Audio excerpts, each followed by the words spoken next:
Guys, we got some big news. Our friends over at Manscape are introducing the Lawnmower 5.0 Ultra. This features a new cutting-edge design and next-generation dual skin-safe blade heads for different shaves that will take your shaving game to the next level. Join the 9 million men worldwide who trust Manscaped and get yourself a Lawnmower 5.0 Ultra at manscaped.com for 20% off plus free shipping. Just use the code Chael. I got to be one of the first to use the new Lawnmower 5.0 Ultra, and I gotta tell you, it's a game changer. This trimmer features two interchangeable skin-safe blade heads, a standard trimmer blade for a routine trim, and a new foil blade, which is gonna help you to get a smooth finish. The Lawnmower 5.0 Ultra comes with a travel case. It's waterproof so you can take it in the shower, and it features dual LED spotlights. What more could you need? Get 20% off plus free shipping when you go to manscaped.com. Just use the code Chael. It's high tech for low places. Go Ultra with Manscaped. Jon Jones is out. Now, guys, I got to jump in here, and I would be remiss to not throw in the gracious Jon get well soon. And that really is what that's about. I feel when we're talking about Jon, we can be more calloused at times because he can handle it, right? Jon is the toughest. He is the heavyweight champion. He is ranked number one in the world. One thing I will tell you about Jon that he doesn't get credit for. Jon gets credited for being really good. Jon has skills that we've never seen before. I have watched Joe Rogan, possibly the most eloquent rhetoric in all of sports, be flustered in the first 1 minute of Jon Jones fights because he doesn't know what Jon's doing. None of us do. Jon will go and do something that doesn't have a name. Remember when he did this to Glover? And Frank Mir had already done it. Frank Mir did it many years before to Tavares, if you guys will remember that, but in a different position. Jon's on his feet with Glover Teixeira. Glover puts an underhook. Jon locks his arm and tears Glover's bicep. Do you guys remember that? What do you call that? I have a black belt. I don't know what that is called. I'm just sharing for you, like, Jon is known for being so good, for being so creative, for being so crafty, having such a high arsenal and repertoire of techniques, particularly in the stand-up, right? Remember when he fought Stephan Bonner, he caught the kick, and he rotates over and throws an elbow. Now, that's a Muay Thai technique that I have seen before, but I've never seen it in live competition, and I've never, to this day, aside from that, seen it in MMA. So, as we go down the road, and we establish and state the obvious, which is how good Jon Jones is, what people don't know is how tough he is. Jon Jones is tough. Jon Jones has been confronted in that cage with what every fighter fears, which is wanting out, right? Fight or flight, it's just a natural human instinct. Wanting out and having the opportunity to get there. Having that door open where you can choose to step through it. You're going to lose and your dream's going to be done, but you're going to be safe and this is going to be over. And it's this constant battle that every athlete has to deal with. Jon was there possibly in no more clear of times than when Vitor Belfort put him in the armbar. And Jon had to ask himself in that moment, he could have got a rematch, he could have avoided that position, he could have beat him up, he could have just done it 5 months from now. Or he can deal with the ligament damage, fight the position, and win tonight. And Jon's been put in those spots a number of times. And I only share this with you. For Jon Jones to say I'm hurt and I can't fight, you don't have to question the legitimacy. This is not a situation of nobody was around and I have no witnesses, but look, I've got a cut on my eye, so I'm going to stay home and not get on that airplane, right? It's not a situation like that. Matter of fact, in case you guys haven't seen this, if you're glued to the interwebs like I am, perhaps you have, but coincidentally, Jon happened to be filming this piece of his workout. And that was very serendipitous for a number of reasons. One, over here at Bad Guy Inc., we just made a piece yesterday about how much footage of preparation Jon has released to the public for the build to the fight with Stipe, and then you juxtapose that against any other fight or even a collection of every fight he's ever had, you won't find as much footage that's gotten out. Now, wouldn't you know, this very session where Jon was injured, he happened to be filming. It was a wrestling situation. The opponent looked to be a lot bigger. Jon working out with more of these heavyweight style guys. Jon was in a bad position by wrestling standards, and Jon would agree on that. Wrestling, much like weightlifting, you want to get your hips underneath you. Very important you get your hips underneath you. We would call it a knee under your nose. Wherever you are before you lift, you make sure your knee is underneath your nose. Jon wasn't in that position. He was a little bit strung out. He could have gotten away with it, and I'm sure throughout his life has gotten away with it. A little bit different, bigger guy. When Jon went to lift him, it looked as though it pulled the pectoral muscle and tore it off in some degree. Dana spoke about it and said, man, it's going to be at least 8 months. This is extremely relevant, though, right? It's extremely relevant for where we go from here. So to put the message aside, which is Jon, get better, right? We know where the guy is tough and proven as Jon Jones, that this has to be something very serious or he would have gone through with it anyway. The remedy is going to be to put Sergey Pavlich in with Tom Aspinall.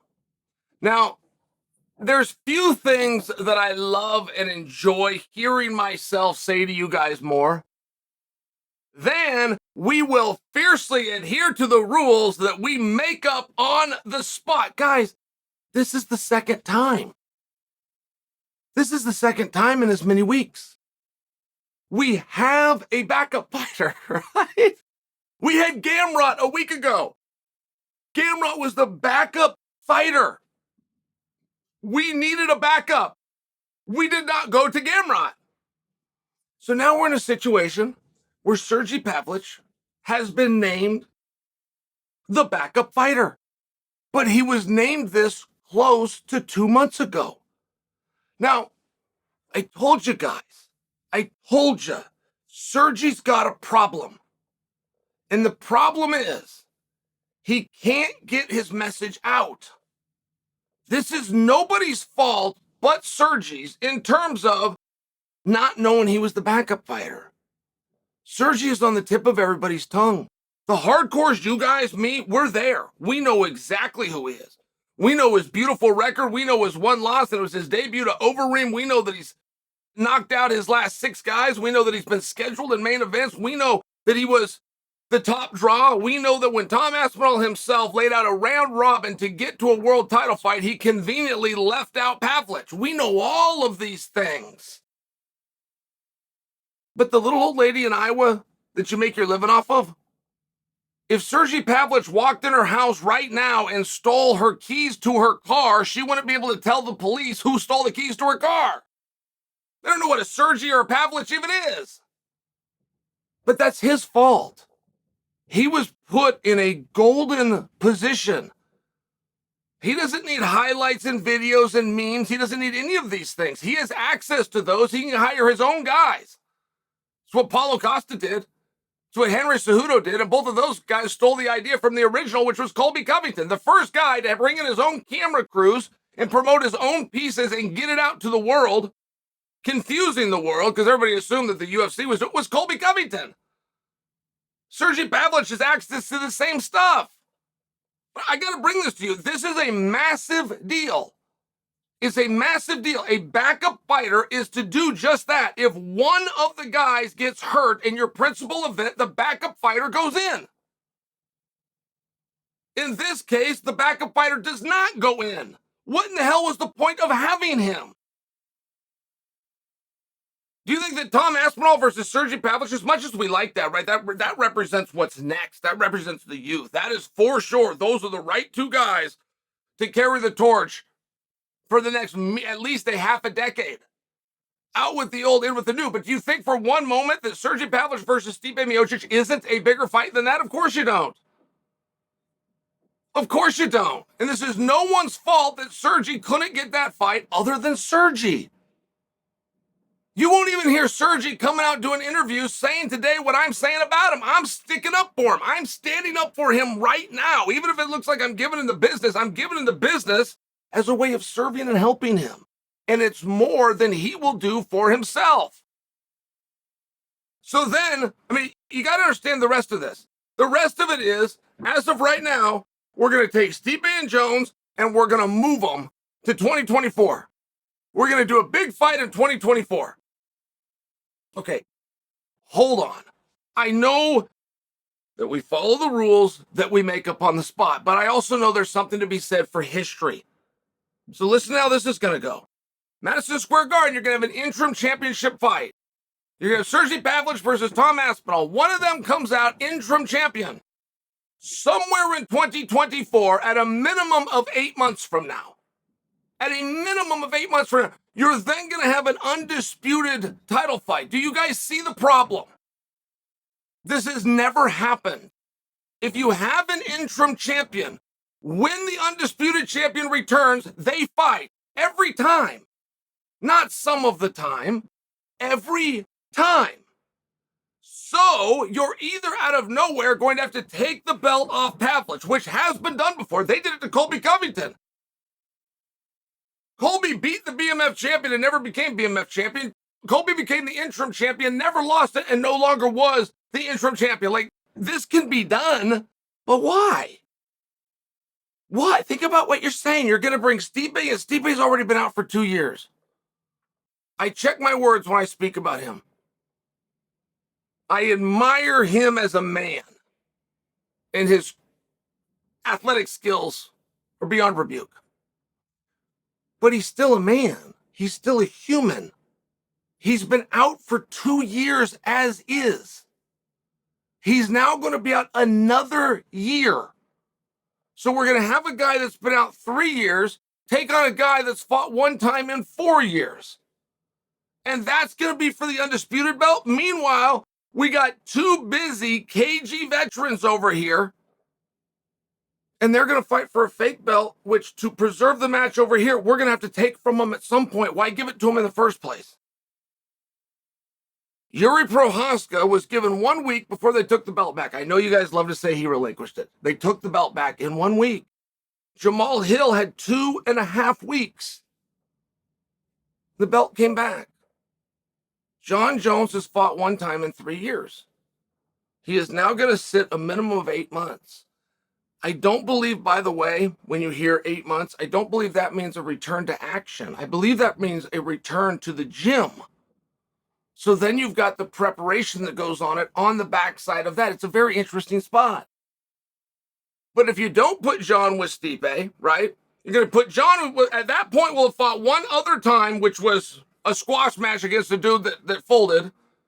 In 4 years, if you put him with a guy that hasn't been in there in 3, he'd probably agree to do it. But if you bring a guy back, he's coming off an injury, he's barely got enough time, right? They already took all of his field goods away.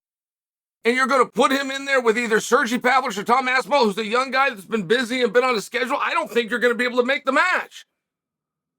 So if you can't make the match, you got a champion that is unwilling to do fights unless it's with 40-plus-year-old people that haven't done it in years. That doesn't sound like a guy that can be the champion. I don't say any of this to put down Jon or Stipe. I don't say it for that at all. If that's what you heard it wrong. My entire intent there was to serve what I believe is the true championship fight.